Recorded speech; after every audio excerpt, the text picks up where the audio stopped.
Hi everybody, this is Tasty Steve, this is Rynge. Welcome to Cross Counter. What we're going to do here is we're going to do our recap for UFGT9. We did this last time with ECT, and right now we're going to do the same thing. Yes, sir. And the finals day of UFGT started with Injustice at 9 a.m. Now, there's a lot of mixed feelings about Injustice starting so early on finals day. So Injustice has garnered quite a following since its release. You know, it's becoming one of the bigger games in the FGC. And people were not happy that it was the first game on finals day. Top 8 had to take place at 9 a.m. And just genuinely, you know, people were upset about it. But, you know, the thing about, and a lot of people are taking it out on Keats, which I think is kind of unfair because UFGT9 was, I'm sure, was planned, you know, since UFGT8 ended. Right. You know, there was no knowing that Injustice would be as big of a game as it turned out to be. So I can't really blame Keats for, you know, running the tournament how he wanted to do it, not really knowing, you know, how games will end up playing out in the future and what their following will be like. And, you know, that's his tournament, and his specialty games are like the mystery game tournament, stuff like that, as well as Divekick, you know, his own from Iron Galaxy, the studio he works at. So definitely big ups to Keys for running the tournament. You know, it sucks certain situations don't please everybody, but that's just how it is. But we're going to get into the actual grand finals real quick, run it back. Chris G, the infamous AGE Chris G, took it over Wound Cowboy in this grand final set for Injustice. You see right here, Chris utilizing so well the reset on the unblockable super with Green Arrow. Now, when this game first dropped, he usually did it off of like a full combo and knockdown and do super. But people already started countering that with invincible wake-up moves, avoiding the unblockable entirely. So you see how Chris G has already started to adapt. Does it after a string while you're still standing, gets unblockable, get the reset, goes to the fire arrows. Just overall solid play from Chris G, as we're used to seeing from him, you know, in pretty much every fighting game. Well, I mean, you have to remember, like, I honestly didn't think Chris G was going to stick with Green Arrow. I honestly thought he was going to switch, but he said he really liked the character, so he was going to stick with him. And like you said, using that reset on the unblockable, that's really smart because, one, we're not seeing too many Green Arrows in Injustice to begin with, and on top of that, Chris G playing with that character, he gets a couple of points from sticking with Green Arrow. So definitely. So yeah, big ups to Chris taking Injustice. Then we moved on in the finals day. We had Super Street Fighter 4 Arcade Edition up next, and in grand finals was Level Up's own Cali Power, Mr. Alex Valle versus AGE Wolfcrone for grand finals. And Alex Valle showing you the power. Long overdue. Has taken another major once again. Let's roll the clip real quick for Alex Valle taking over. This was the last round.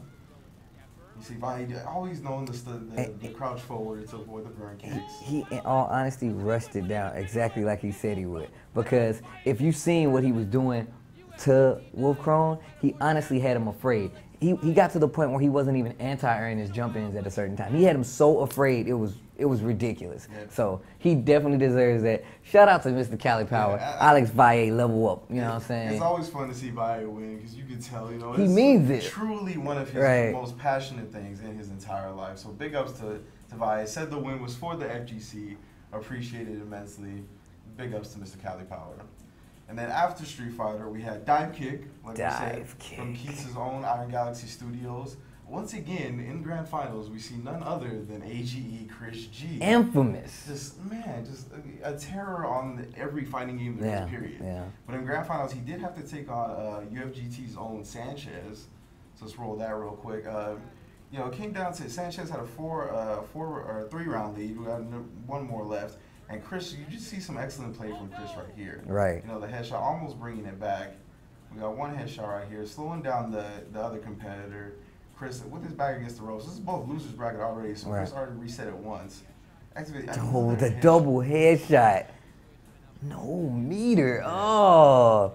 And Chris is just nuts in every game, but Sanchez manages to pull it out at the last second despite being dizzy and kick factor. As you can see, Chris G didn't know what was going on right there. Already decked out in the medals, looking to add another one. Big ups to Chris G taking second as well in Divekick. But then the main event, of course, Ultimate Marvel versus Capcom. That Marvel. Yes, sir. And once again, this is the AGE Chris G tournament. The show. Yes, the Chris G show. On the winner's side, he was in grand finals against Ramasama Louisiana. Big ups to Ramasama. Very solid player. Second time running into him. He did the same thing at NCR. Run for his money too. And that's what's funny because we hadn't when we were both at NCR. Yes. So when we saw him play, we felt like it was more to be desired there because I felt like he was blanking out on a couple of things that he knew already, and this time he got even closer than he did at NCR. Yeah, so let's roll this real quick. And this was a big in the last match of the first set with Chris G and Ramasama. Ramasama spins 3 meters, almost kills Morgan, doesn't quite do the job. Chris G forced to get her out, but this is a real pivotal point to me right here. Incredible hit confirmed from Ramasama right there. Goes into the corner for Dr. Doom. I'm not sure if he dropped this or just tried for a reset attempt and save the meter right there. Wow. But the blocks from Chris G, staying solid, and then that throw. Honestly, that whole sequence right there determined the entire match from here on out. Because Ramasama had Morgan down, had Dr. Doom against the ropes. If he was able to kill Dr. Doom, Morgan would have came in, about 10% left. Dr. Doom, her main assist dead. But Chris G always staying solid with the blocks and everything. And it just shows you how good he is. Like he's well versed in first off, blocking. In all honesty, you really wouldn't think. People always say that he's a turtle player. But the thing is, Chris G is actually a rushdown player. He just knows how to play his team and pick his openings a lot better than most give him credit for. As you can see right here, he literally tried to convert everything into a kill or a knockdown situation to activate mirrors. So. Yeah, and you guys just saw after Chris, got that air throw, completely stopped Ramasama's momentum after staying real solid with the blocks and just able to play his game from there, and he took it in the first set. So Chris, just amazing play. Also won Street Fighter Cross Tekken. Right, well. It wasn't streamed, but he definitely won that too. Yeah, and it might have been streamed on the secondary stream, which is twitch.tv/VGBootcamp if you guys want to go check that out. The main stream was on Level Up Live. But yeah, big ups to Chris, taking 3 tournaments, was in grand finals for 4. Just a really entertaining tournament. Dominating. Over the weekend. Shouts out to everybody. I believe Fighting GM won Tekken. Yeah. Big shouts out to all the winners this weekend. And let us know in the comments of this video, guys, what you thought about UFGT, about the injustice being early drama, just the drama in general. There seems to be a lot of stuff. It's a lot of stuff surrounding it. I mean, my take on the injustice thing is this.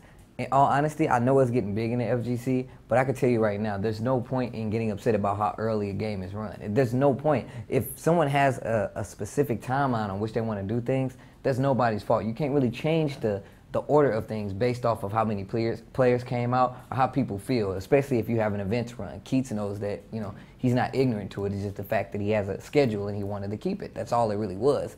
So, like you said, I mean, it was a lot of conspiracy, a lot of words going around about UFGT. I heard a lot of positive feedback, but on the other side of the coin, I heard a lot of negative feedback. So please do us a favor, guys. Let us know in the comments what was the biggest hangups that you guys felt were prominent during UFGT or anything that you had with the tournament in general. Or just let us know if you liked it and give us any pointers on what you guys think he should do to make it run better.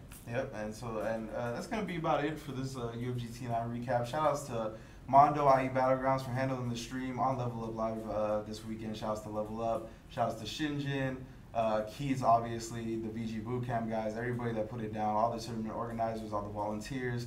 And, without them, we wouldn't be able to run these big tournaments. So definitely, and let us know, like we just said, what you guys' thoughts are in the comments. Thanks.